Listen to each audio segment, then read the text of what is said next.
സമാധാനിക്കാൻ വേണ്ടിയിട്ടാണ് നിങ്ങൾക്ക് ഇണയെ തന്നത്. നിങ്ങൾ എന്തിനാ നീ അവനെ വിളിച്ചത്?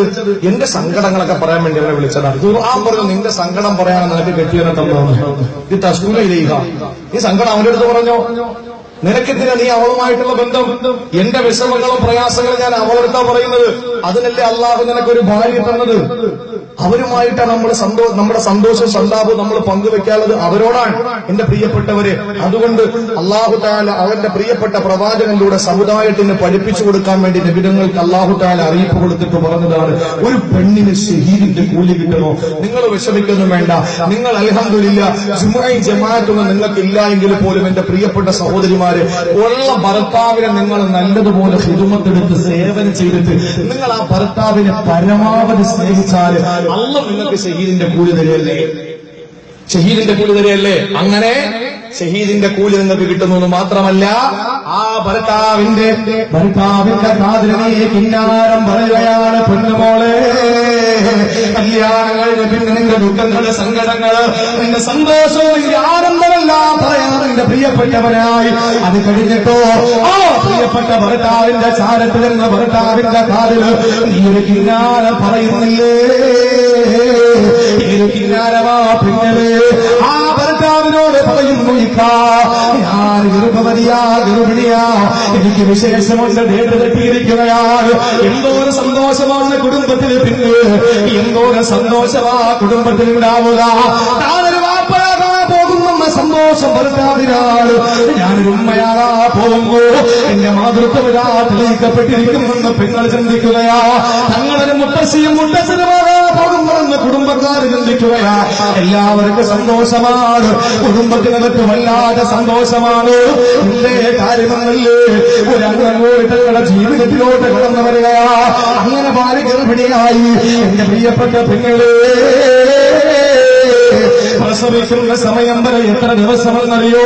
ഖുർആൻ പറയുന്നു 9 മാസം 10 ദിവസമാണ്. 9 മാസം 10 ദിവസമാണ്. ഈ 9 മാസം 10 ദിവസം നീ അനുഭവിക്കുന്നതായ വേദന നീ ഒരിക്കൽ പോലും നിനക്ക് പനി വന്നാലും ചികിത്സിക്കൂല, നിനക്ക് തലവേദന വന്നാലും മരുന്ന് കഴിക്കില്ല, നിനക്ക് വല്ലാത്ത അസ്വസ്ഥതകൾ നിന്നെ വേട്ടയാടുമ്പോൾ എന്റെ പള്ളയിൽ കിടക്കുന്ന കുഞ്ഞിനത് ബാധിക്കുമോ? എന്റെ പൊന്നുമോന് ബാധിക്കുമോ? എന്റെ പൊന്നുമോക്ക് ബാധിക്കുമോ എന്ന് പേടിച്ചുകൊണ്ട് പ്രിയപ്പെട്ട പെങ്ങളെ നീ ഒരിക്കൽ പോലും ഗുളിക കഴിക്കില്ല, മരുന്ന് കഴിക്കില്ല. എന്തേ നിന്റെ പള്ളയിൽ കിടക്കുന്ന പിള്ളയോട് നിനക്കുള്ള അടങ്ങാത്ത സ്നേഹത്തോട് നീ മരുന്ന് കഴിക്കാതെ ഗുളിക കഴിക്കാതെ നീ എല്ലാം സഹിക്കുകയാണ് 9 മാസം 10 ദിവസം. എന്റെ പ്രിയപ്പെട്ട ഉമ്മോ, ഈ കാലയളവുണ്ടല്ലോ, അത് കഴിഞ്ഞിട്ട് അല്ലാഹുവിന്റെ റസൂൽ പറയുന്നു,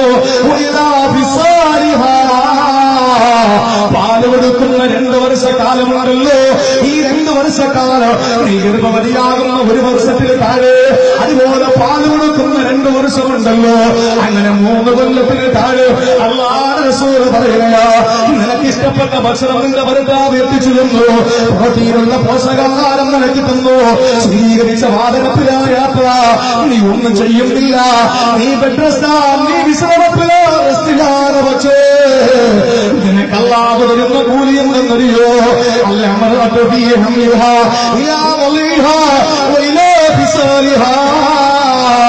ഒരു പെണ്ണ് ഗർഭിണിയായി അവള് പ്രസവിക്കുന്നത് വരെ പാല് കൊടുക്കുന്ന പ്രായം വരെ അവൾ ആരെ പോലെയും അറിയോ?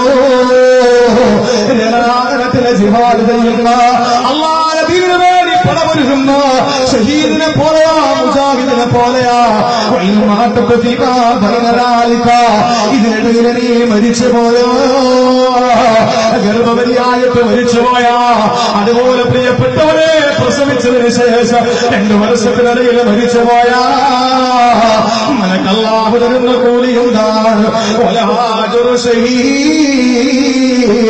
അവർക്ക് ഷഹീദിന്റെ കൂലിയാണെന്ന് നബി മുഹമ്മദ് മുസ്തഫ.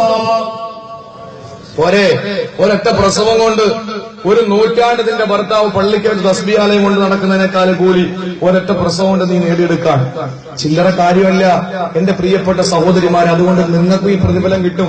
അതുകൊണ്ട് സ്നേഹം മുഴുവനും ഭർത്താവിന് കൊടുത്ത് ഗർഭവതിയാകുമ്പോ ആ ഒരു ചിന്ത മനസ്സ് വരട്ടെ. ഇന്നങ്ങോട്ട് 3 മാസം കഴിഞ്ഞാൽ ബെഡ് റെസ്റ്റാ. എന്തൊരു ബെഡ് റെസ്റ്റാ! അള്ളാഹുവിന്റെ ഖുർആൻ ഒരു ഗർഭിണിയുടെ കഥ പറഞ്ഞല്ലോ.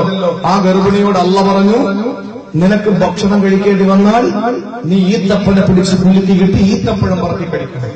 വെള്ളം കുടിക്കണമെന്ന് ചിന്തിച്ചാൽ എനിക്ക് നിന്റെ വായിലും മഴവെള്ളം തരാനുള്ള കഴിവൊക്കെ എനിക്കുണ്ട്.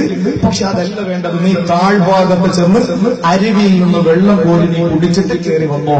ആരോടാ പറഞ്ഞേ? ആരോടാ? മറിയം ബീബി റളിയല്ലാഹു തആല അൻഹയോട് അള്ളാഹു പറഞ്ഞതാണ്, ഗർഭിണിയോട്. എന്റെ പ്രിയപ്പെട്ടവരെ, മുറ്റമടിക്കാൻ പറയുമ്പോ പെണ്ണ് പറയും, ഇല്ല ബെഡ് റെസ്റ്റാ, ഡോക്ടർ പറഞ്ഞു. ഞാൻ കുറ്റപ്പെടുത്തുകയല്ല. എന്റെ പ്രിയപ്പെട്ട പെങ്ങളെ തെറ്റിദ്ധരിക്കണ്ട. വിശുദ്ധ ഖുർആൻ പറഞ്ഞു, നിന്റെ ഗർഭപാത്രം ഫീ ഖറാരിൻ മകീൻ, ഭദ്രമായ സ്ഥലമാണ്. ഏറ്റവും ഭദ്രമായ സ്ഥലമെന്ന് ഖുർആൻ പറഞ്ഞത് അത് ഗർഭപാത്രമാണ്. നീ മുറ്റമടിക്കുമ്പോ അങ്ങ് വീട് പോകാനുള്ളതല്ല ഗർഭപാത്രം. അള്ളാഹു അത്ര സെറ്റപ്പിലാണ് അതിനെ ശ്രദ്ധിച്ചിരിക്കുന്നത്. അതുകൊണ്ട് മനസ്സിലാക്കിക്കോ, നീ ഗർഭവതിയാകുമ്പോൾ നിന്റെ മനസ്സിൽ വരേണ്ടതല്ല, ഈ സെക്കൻഡ് മുഴുവനും ഞാൻ ജിഹാദ് ചെയ്യുന്നവനെ പോലെയല്ലേ, ഞാൻ ബിലാലിനെ പോലെയല്ലേ, ഞാൻ സഅദിനെ പോലെയല്ലേ, ഞാൻ അബ്ദുല്ലായെ പോലെയല്ലേ, ഞാൻ ഉബൈദയെ പോലെയല്ലേ. അതിനിടയിൽ നീ മരിച്ചുപോയാലും നീ രക്ഷപ്പെട്ടു. ജീവിച്ചിരിക്കുന്ന ഭർത്താവിന്റെ മാതാപിതാക്കൾക്ക് സങ്കടമായിരിക്കും. എനിക്ക് കോഴിക്കോട് ഒരു പരിചയമുള്ള വാണിമേൽ എന്ന് പറയുന്ന പ്രദേശത്തുള്ള ഒരു സഹോദരൻ, ഞാൻ അത്ഭുതപ്പെട്ടു പോയി.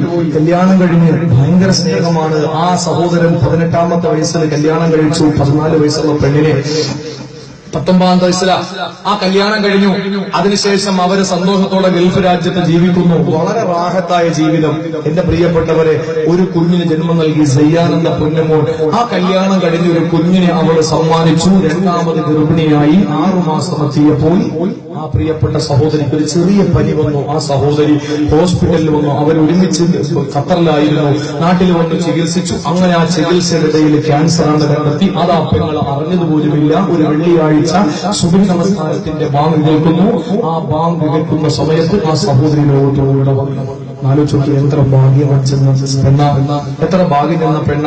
എന്റെ പ്രിയപ്പെട്ടവരെ, അതുകൊണ്ട് അള്ളാഹുവിന്റെ റസൂല് പറഞ്ഞൊരു പെണ്ണിന് ഷഹീദിന്റെ കൂലി കിട്ടാൻ ഭർത്താവിന് നീ ഖിദ്മത്തെടുത്ത് സേവന ചെയ്യും. അവൻ എങ്ങനെയുള്ളവനാകട്ടെ, നിന്റെ ഭർത്താവല്ലേ. ഖുർആൻ പറഞ്ഞ എന്താണ്?